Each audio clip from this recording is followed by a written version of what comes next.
बालिका पर्यंत कौन डरेला भाया कथा कौन आ फल ये किसी नुहे आजिकल विज्ञान जो भाया चले तेणु आमको विश्वास भक्ति कथी आम जाइए विश्वास भक्ति आम जाइए सी कौन विश्वास भक्ति नहीं आम देवता कथी जाऊ विश्वास भक्ति नहीं मंदिर को जाऊ मस्जिद के जाऊ विश्वास भक्ति किंतु ठाकुर कहते विश्वास भक्ति धर्मपुत्र ज्ञानी पुत्र गति की जीव चरम पड़िया यहाँ आम सही आम सही फल सी ता गति कहीं से पाइब कौन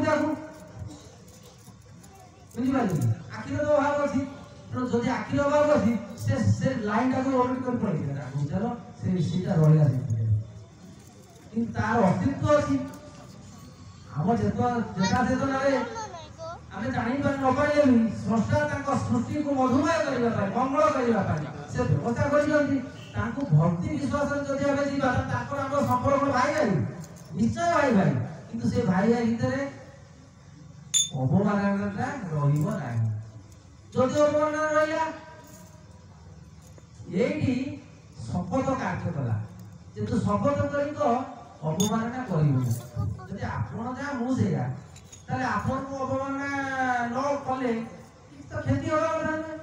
मुझे आपण मानिक करी आप जहाँ मुझे ना गोटे एमती व्यक्तित्व अच्छा जहाँ को जब आम न मानिबा आम क्षति से जगह अवमानना कले पुरस्कार आम बाध्य हवा कि से तत्व एपर्त फिटी पारा ना से आमरी मान भर अनेक उद्धव उठीगले निश्चय धारा नहीं जदि ठाकुर कहते तुम्हारी मान भर अनेक उद्धव उठीगले यहाँ किपर संभव है गोटे प्रश्न से निश्चय धारा नहीं यहाँ निश्चित सत्य आम धारा नहीं आम उद्धव जब उठीगले से दायी प्रारब्ध ना आम कहीं उठीगले सी कहीं उठीगले ना यार उत्तर से जगह लेखाई आउ जगह लेखाई तू जो जगह आसीचु मुझे जगह किसी लोक आई से आगे उठे ना आम आगे उठा प्रारब्ध जाए टे आगुरी आम गुरुजी आसती गुरुजी किए गुरुपाद निजसर आसती विषय प्रथम चरण लिखाई जे आपणकर कौन कर्म करने को बाकी ना लिखाई प्रथम चरण में अच्छा ताले से बोले प्रारब्ध सब सारी पड़े आसती अच्छा सब सारी आसी जन व्यक्तित्व से ओकिलाती कर निजे निज चिन्ह थे से कड़ा कड़ा बुझे से गुरु हवा प्रयास कर गुरु हे शिष्य से कथा से जान न ये लोक पढ़े बाध्य कले तीव्र मोहर यहाँ उदाहरण नहीं समग्र सृष्टि तीव्र मोहर एभली एक व्यक्तित्व आज भी हिमालय लोक अपूर्णांग साधन अच्छा कर्म शेष है आंतर शेष हो जाए ये हिमालय ठार श्रेष्ठ योगी ना नहीं हिमालय ठार श्रेष्ठ योगी आज आम निकट में थाई आम चिन्ह ना भर तीव्र मोह एपरी श्रष्टा पकईदे सी ओकिलाती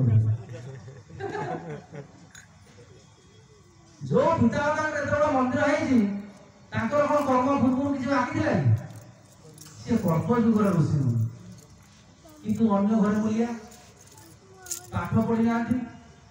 लंठन लगे शिखी ना तरकारी कर जानी ना कितु तीव्र मोह ये सटा एभली व्यक्तित्व आम परिवेश परिवेश लुचाई रखिंट धैर्य धरी अपेक्षा कर मुझे समस्त चिन्हाई देवी अर्थ कौन से समय को अपेक्षा आम भर शिष्यत्व साधन अभाव थी आम फेंटी गले मझे पुरे मझे चरम को पुरे तो सेपटे एपट कर पढ़ देख धीरे धीरे धीरे चरम भेटी मत कह परव देख से आसो फाँका आसो आगे कहीदे देख गुरु मैंने आसले नर परिवेश जन्म हो नर मैंने अवमानना करें न करने स्रष्टा निजे कहते मोहि बसाई गुरुदे तू कौन अवमानना करू तू स्रष्टा ए सृष्टि मोर आज्ञा मुझे बसाए रे नर मैंने अवमानना कर अशेष क्षति अपरिय क्षति बुझेगा तेणु सी जो गुरुवाद सी बसवे से सहित सामान ईश्वर भर सामान ईश्वर तत्व होती पिता तत्व सी समस्त को क्षमा करते पुओ तेणु आमे गुरुवार पूर्व आमे वर्तमान पिता दरबार रे सब धारा ले गए पिता दरबार रे धारा ले गए ओ तोर बापा ओ तोर मां ओ तोर भाई ओ तोर बंधु किंतु गुरु दरबार रे कथा ही भाई बस आउ जी ठिया हो नहीं पिता दरबार जाने तेणु आम पिता दरबार आचरण शिक्षा कले गुरु दरबार बुझा बाक्यटा 2 नंबर लिखा है तू मो ठारू पीयूष शरीर नहीं विषय जंगल को जाऊछु समस्त को वाक्य पढ़ु सेठारे संसार क्षेत्र में बापा माँ भाई भौणी बंधु बांधव समस्त को भेटी गुरु ग्रहण करी मो पाखक फेरी गुरु शब्द उठे आप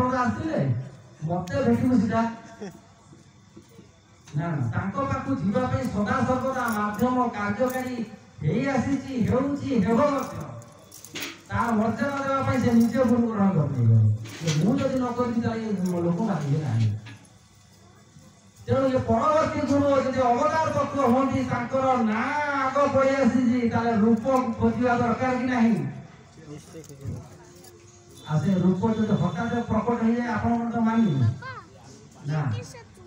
ये एक विकट रूप कारण पूर्व जुग पिता माता प्रमाण सह जन्म होता आगे कही गोटे होम एड्रेस अच्छी आ गोटे आमर ऑफिशियल एड्रेस अछि प्रेजेंट एड्रेस बुझे नहीं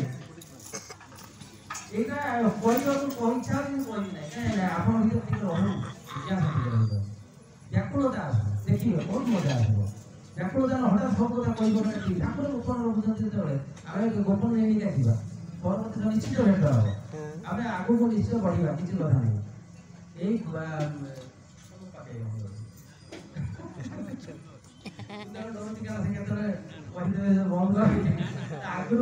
आगे नहीं बंद टाइम वजन वजन का वजन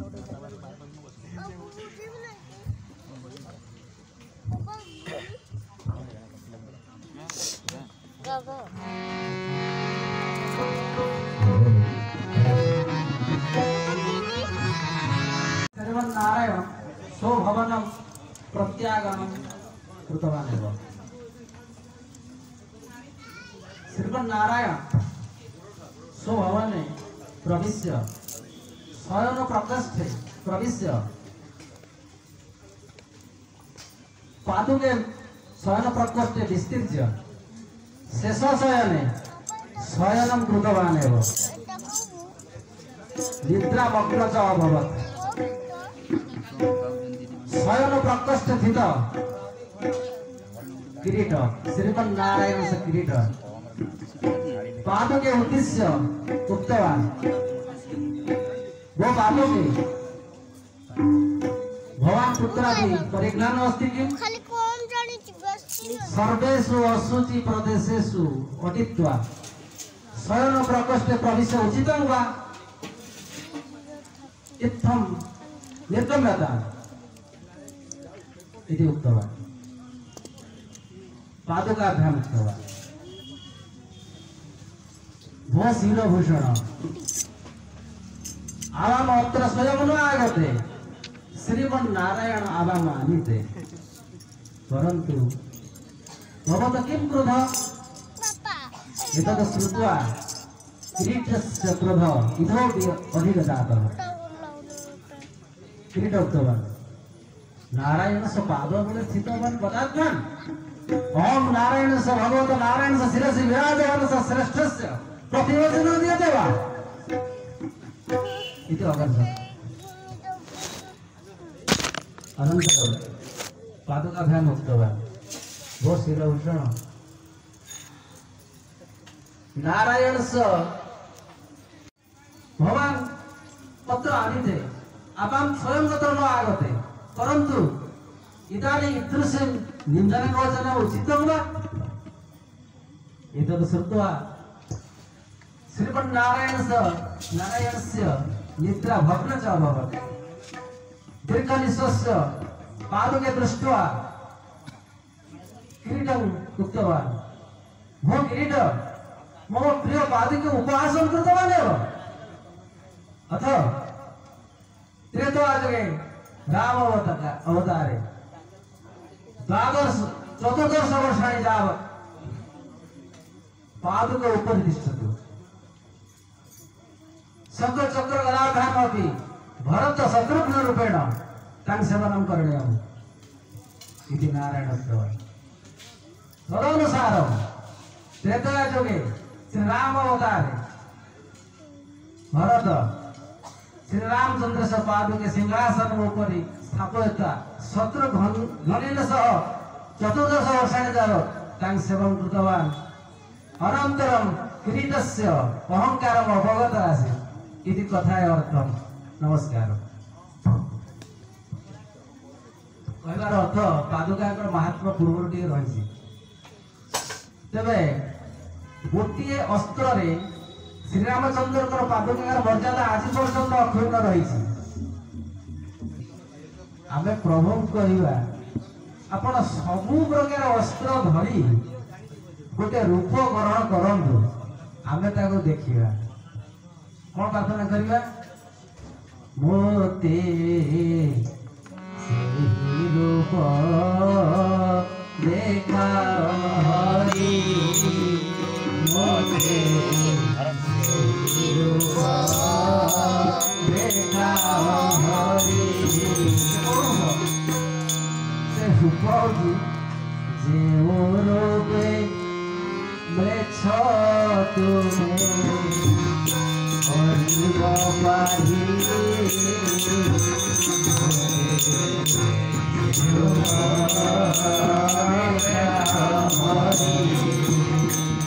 सुजोग आसी सबू जाक अस्त्र धरवार संभावना अच्छी ते जहाँ दरकार मुझे जोगेदेवी देखी ना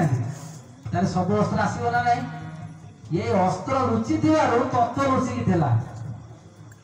आज पर्यंत धरापृष्ठ को जो ज्ञान अवतरण करना जार अभाव आज सारा पृथ्वी सारा विश्व अभिमांसित हो रही मुझे सबू से गोपन तत्व तथ्य सबू तो हाथ में टेकिदेवी देखाई जो तत्व रामचंद्र पाखे जो चरित्र सृष्टि करथिला जो अस्त्र कृष्ण पाखे भिन्न अस्त्र भिन्न जुगे भिन्न चरित्र सृष्टि कला से दुष्ट निवारण विनियोग करते दुष्ट निवारण हमनी ये दुष्कृत नष्ट हम दुष्कृतिर विनाश हम दुष्कृत ये स्वर्ग अलग आसला ये आम से रूप आम चाहिए प्रभु तमें जदि मेष संहार करने जो रूप धारण कर सबू जाक अस्त्र धारण कर रूपटा देखा आम बहुत धन्यवाद हूँ तेणु प्रभु आम आपंकर कविता पढ़ी कहीं परवर्त समय शुणा तेणु जदि अस्त्र अनुसार रूप होमर गोटे सहस्र नाम गोटे प्रभु को सर्वप्रहरणायुध भाव विनियोग माने संबोधन कराई से चरम कहते तुमर कोल पोछा गेला पुओ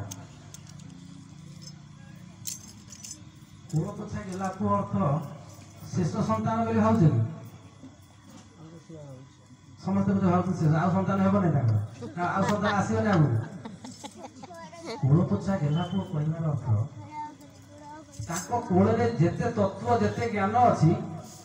जो संतान को दे पूर्णता करदे आउ किसी रहा पोछी दे कोल पोछी की तो सब देदेवी मोर आनंद से ज्ञान से तत्व से तत्व किंतु खेरित होके आसबनी पूर्व खेरित होके आसला एबे किंतु खेरिता हम ना चरम शास्त्र खेरित तत्व तैयारी आज पर्यटन जिते शास्त्र अच्छी उच्चिष्ट सर्वशास्त्राणी सर्वशास्त्र मुखे मुखे न उच्चिष्ट ब्राह्मण गोटे रही ठाकुर ये कौन कले कहले तू खेरित ज्ञान बोली कहूँ कहीं मुझे खेरित तैयारी करनी तू कहीं कह खेरित हुए केमी ना अव्यक्त से थे प्रेरित सन्तान अव्यक्त खेरित हम ये जदि साधक ठीक रहे সে যদি কৃপা করে এ সংযোগ নহলে হব না। আচ্ছা সে অব্যক্ত যদি মর্ত্যକୁ বসি আসিলা ଆଉ ନିଜ ହାତରେ ଲେଖିଲେ ଆଉ ଥାର୍ଡ ପର୍ସନର ଆବଶ୍ୟକତା ଅଛି। ତେଣୁ ଚରମ ଶାସ୍ତ୍ର ଖେଳିତ ତତ୍ତ୍ୱରେ ଲେଖା ହେଇନାହିଁ। ସେ କୋଉଠି ତତ୍ତ୍ୱ ନା ତାର ଯେ ନାଁ ଦେଇଦେଲେ ତୁ ନିର୍ଗୁଣ ବ୍ରହ୍ମମଣ୍ଡଳରୁ ସଗୁଣ ବ୍ରହ୍ମଙ୍କ ଆଜ୍ଞାରେ ଆସିବୁ ବାର୍ତ୍ତାବହ ହୋଇ। ତାହେଲେ ସିଏ ବାର୍ତ୍ତାବହ, ସିଏ ବହ ମାନେ ବହନ କରୁଛି, ତୋ ପୃଷ୍ଠରେ ମୋର ତତ୍ତ୍ୱ ଲେଖା ହେଇ ରହିଛି। ତାହେଲେ ସେ ତତ୍ତ୍ୱଟା ଖେଳିତରେ ନ ଆସି ବାର୍ତ୍ତା ଆକାରରେ ଥିବାରୁ ସେ ବାର୍ତ୍ତାବହ ହେଇଯାଇଛି। ବୁଝିଲା ନା ନାଇଁ? ତେଣୁ ଏଠି ଚରମର ଗୋଟିଏ ନାଁ ହଉଛି ବାର୍ତ୍ତାବହ। ତେଣୁ ଇଏ ବାର୍ତ୍ତାବହ ଖେଳିତ ତତ୍ତ୍ୱରେ ଏକମାତ୍ର ଶାସ୍ତ୍ର ଚରମ ଶାସ୍ତ୍ର ଯେ ବାର୍ତ୍ତାବହ, ସେ ଖେଳିତ ନୁହେଁ, ଯାହା ସ୍ୱୟଂ ଶ୍ରୀହସ୍ତରେ ଲିପିବଦ୍ଧ ହେଇକି ରଖା ହେଇଛି। ଆଚ୍ଛା ଆପଣ ଲକ୍ଷ୍ୟ କରିଛନ୍ତି ଯାହା ଖେଳିତ ହୁଏ ତା ମନ୍ତ୍ର ଲେଖା ଅଛି ନା ନାଇଁ? ଯାହା ଖେଳିତ ହୁଏ ତା ମନ୍ତ୍ର ଆଉ ଖେଳିତ ତତ୍ତ୍ୱ ସଂସ୍କୃତରେ ଆସେ, ଏଗୁଡ଼ା ସବୁ ଲେଖା ଅଛି ନା ନାଇଁ? ଆପଣ ପଢିଲେ ସିନା ଏ କଥାଟା ମ୍ୟାଚ୍ କରିବେ, ନହେଲେ କିଛି ଲାଭ ଆସିବନି। ତାହେଲେ ଅବ୍ୟକ୍ତରେ କଣ ଓଡ଼ିଆରେ ଚରମ ଲେଖା ହେଇଥିଲା କି? ଚରମଟା ଲେଖା ହେଇଛି କଣ ଅବ୍ୟକ୍ତରେ ଓଡ଼ିଆରେ ଥିଲା କି? ତାହେଲେ ସେଠି ଯୋଉ ମୂଳ ତତ୍ତ୍ୱରେ ଥିଲା ତାହା ଯଦି ଓଡ଼ିଆରେ ଆମେ ପଢୁଛେ, ଏହା ସମ୍ଭବ କଣ ପାଇଁ ହେଇଛି? ତା ଗୁରୁ ସ୍ୱାମୀ ତାଙ୍କ ଭିତରେ ତାକୁ ସେ ଡାଇଭର୍ଟ କରିଛନ୍ତି, କରିକି ଆମ ପାଖରେ ଥୋଇଛନ୍ତି। କେତେ ଦୟାଳୁ! ନହେଲେ ଆମେ ଆଜି କାଉ ଗୁରୁ କରିଥାନ୍ତେ, ସେ ଗୀତା କହୁଥିଲେ ଆମେ ଶୁଣିଥାନ୍ତେ, ସେ କେତେ ପ୍ରକାର ପ୍ରୋବ୍ଲେମ ହେଇଥାନ୍ତା। ଏଥିରେ ଆଉ ମିଳାବଟ ନାହିଁ, ଆଉ ଜୀବତତ୍ତ୍ୱ ଆଗରେ ପ୍ରବେଶ କରିନାହିଁ। ବୁଝିପାରିଲେ? ଆଚ୍ଛା ଗୁରୁ ଯେତେବେଳେ ନର ମାନଙ୍କ ପରିବେଶରେ ଜନ୍ମ ହେଇଯାଉଛନ୍ତି, ତାଙ୍କୁ ନର ହଠାତ୍ ଚିହ୍ନି ପାରୁନି, ତାଙ୍କର ଆଖି ନାହିଁ ବୋଲି ଚିହ୍ନି ପାରୁନାହାନ୍ତି। କିନ୍ତୁ ତା ଭିତରେ ସେ ପରମ ତତ୍ତ୍ୱ ଯେତେବେଳେ କ୍ରିୟାଶୀଳ ହଉଛି, ଆପେ ସେ ଗୁରୁତ୍ୱ ବଢି ଯାଉଛି, ତାଙ୍କ ଭିତରେ ପ୍ରତିଭା ପ୍ରକାଶିତ ହେବ। ଫଳରେ ଯୋଉ ନର ତାକୁ ମାନୁନଥିବେ ସେ ମାନିବା ଆରମ୍ଭ କରିବେ, ନିଜର ପ୍ରତିଭା ତାକୁ ଆୟତ କରିନେବ। କିନ୍ତୁ ସେ ନର ମାନଙ୍କ ପରିବେଶ ଭିତରେ ଜନ୍ମ ନେଇଥାନ୍ତି, ଏଇଟା ସତ୍ୟ ନାଇଁ କି? ତେବେ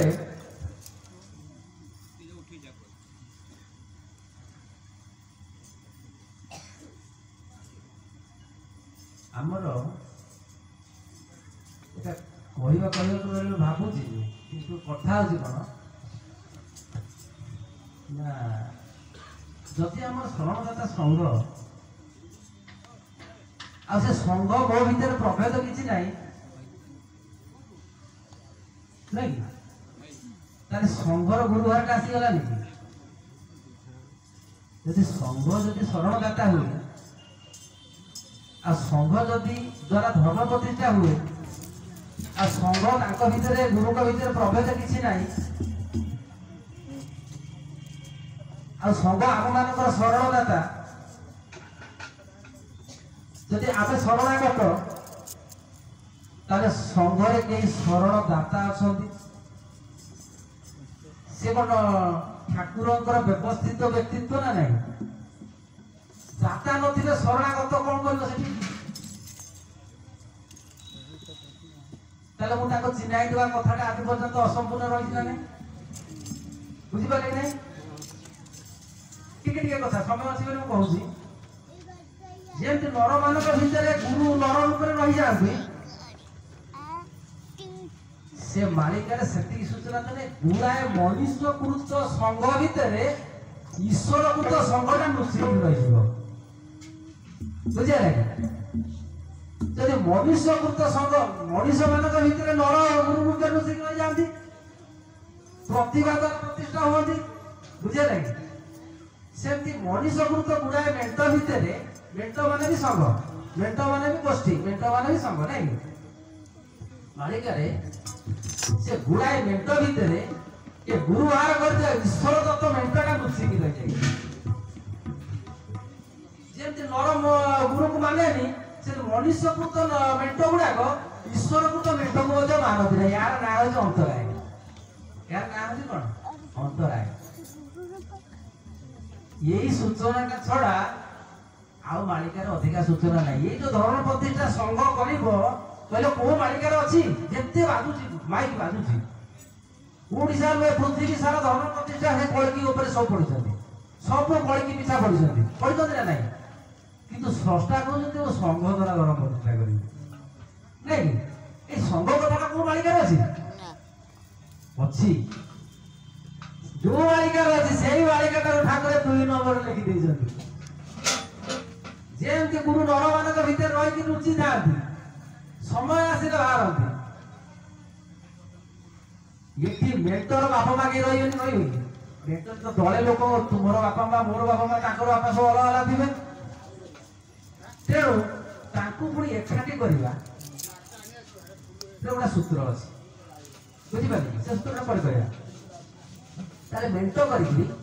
जन्म दवा जदि राम हरिकृष्ण जात ही ख्यात हेले ताले ये मेंटटा बा ये संघटा मध्य ये केशव ठार गर्भर जन्म हवा दरकार नहीं जन्म है जन्म 2 प्रकार जदि से जन्म है मातृगर्भ जन्म है आमर जन्म मातृगर्भ हुए गोटा गुरु गर्भ हुए बोलानंद गुरु गर्भ जन्म हुए आज स्रष्टा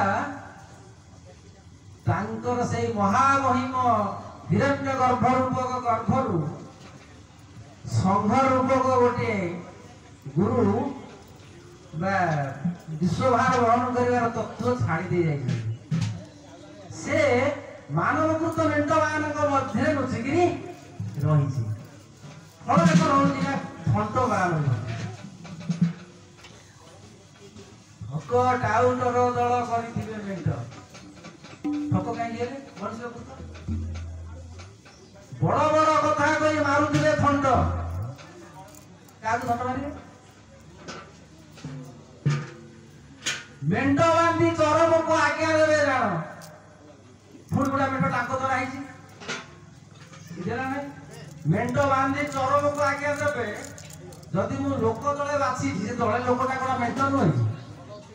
चरम को आज्ञा देने तू तो मो भाई भाव बाउड़ा हेलु तार सेठी से मेंट से लोक बाछीटा से मेंट हित जीवन नहीं फंट किए मारुची ना ठकटाऊ तुम मेंट अच्छी देखिए नर गुरु नर जमी नो डिफरेंस बिटवीन देम ये ठीक बुझे लगे तो कौन सतरे कहीं जगह ईश्वर चाहिए जाइए बंद करते आम बर्तमान ठार ये कथार जिज्ञासा जारी रख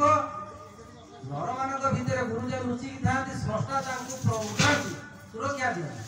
मेंट भितर मेंट लुचिकी रही गोटा मेंटवादी चरम को आज्ञा देते आउ कि ठकटा दल मेंट आपण आखिर धरवा संभव तेणु टे समय लगे धरी हम बुझेगा फल भीतर को पशिवाई आम सामर्थ्य नथिबारु आज से गुरुवार धीरे धीरे क्रिया कर सामर्थ्य धीरे धीरे बढ़ुଛି आ जेते जेते बढ़िबो आम सेते निकटतर से नहीं जीवो तापरे आमर क्रिया हम गोटे वस्तु बाड़ीटा एपर्यंत कार्यकारी मुख बाड़ी जेते कार्यकारी संजोग हे जीवो कुंग बाड़ीर काम आरंभ हो जे कुंग बाड़ीर जो मिराकल रही सेटा आगु हम उपभोग करिया वाणी के अन्यथा हेबनी किंतु आमर योग्यता तांकर आशीर्वाद तांकर कृपा आम मानकर भल पाइबा प्रति श्रद्धा भक्ति अन्वेषण जिज्ञासा ये सब गुड़ाक प्रभाव कार्यकारी हो समस्ते सुखरे रुहतु समस्त मनोवांछा पूर्ण करतु आ प्रभु समस्त मंगल कामना करतु आज कथावस्तु को ये सांग करुच्ची सर्वे भवन्तु सुखिनः सर्वे सन्तु निरामया सर्वे भद्राणि पश्यन्तु मा कश्चित् दुःखो भाग् भवते भोलानंद विश्व भातृ दिव्यात्मा परिषद के अतुत गुप्त ब्रह्म संघ के स्वर्ण क्षेत्र के ज्योति आश्रम के एठारे थिबा ज्योति आश्रम के समस्त भाई मानकर मनवांछा भौणी मानकर मनवांछा पूर्ण हो बोलानंद गवार हरि बोल संते बसवास करतु बोलानंद गवार हरि बोल प्रभुंकर सदिच्छा पूर्ण हो बोलानंद गवार हरि बोल शुद्ध गुप्त ब्रह्म संघ द्वारा विश्व रे सनातन मानव धर्म प्रतिष्ठा हो बोलानंद गवार हरि बोल